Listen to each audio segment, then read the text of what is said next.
Today I'll start by correcting a mistake from last lecture. There was a serious blunder, a serious mistake.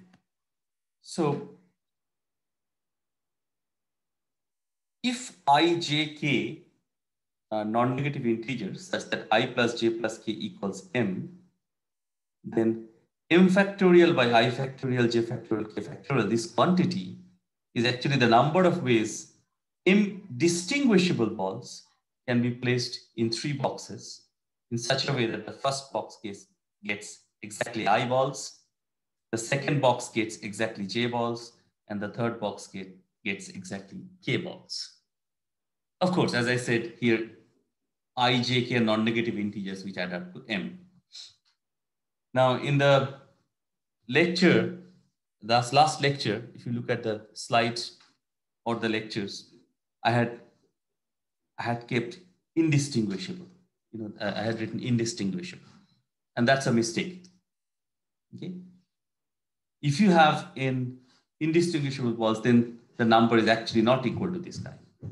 So the balls have to be distinguishable. And then I give the exercise that when m is a multiple of 3, then this quantity is maximum when I equals j equals k. And even in this proof, at least the proof that I thought of is a combinatorial proof, it's absolutely essential that you take the balls to be distinguishable. So the balls are non-identical. Okay, so in any case, please make the correction, and I'll also correct the slides and upload the corrected slides soon. Okay, so let's start today's class and actual today's lecture. We'll start with something called a class property. Now, what is a class property? A property P of a state of a Markov chain is called a class property. It's also called solidarity property, but we'll call it a class property. If I has the property and I communicates with J, implies J also has the property. So in other words, P is a class property would just mean for each communication class C, either all states in C have property P or none has property P.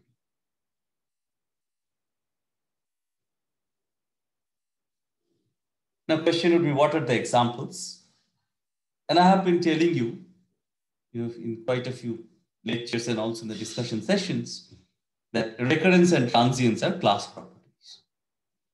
So in other words, in a class, either all states are recurrent or all states are transient.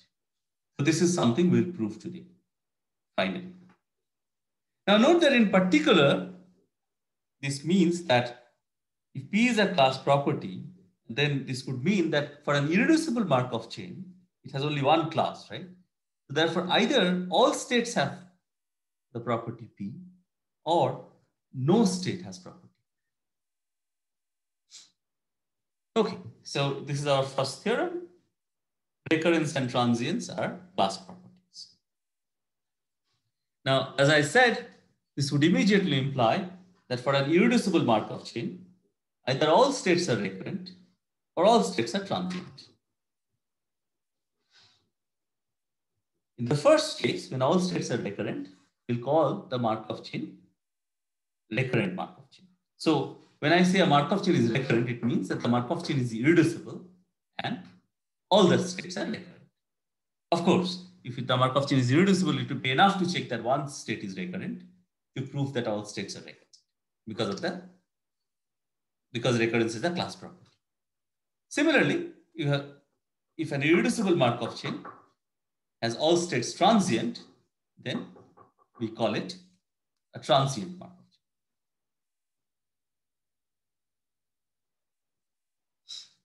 So we therefore have shown that the simple random walk on ZD is recurrent when D is less than or equal to 2, and it is transient when D is bigger than or equal to 3. We have only shown that the origin is recurrent when D is less than or equal to 2. And the origin is transient when D is bigger than or equal to 3. But because of irreducibility and this theorem, that's enough to show that the entire Markov chain is recurrent when d is less than or equal to 2, and it's transient when d is bigger than or equal to 3.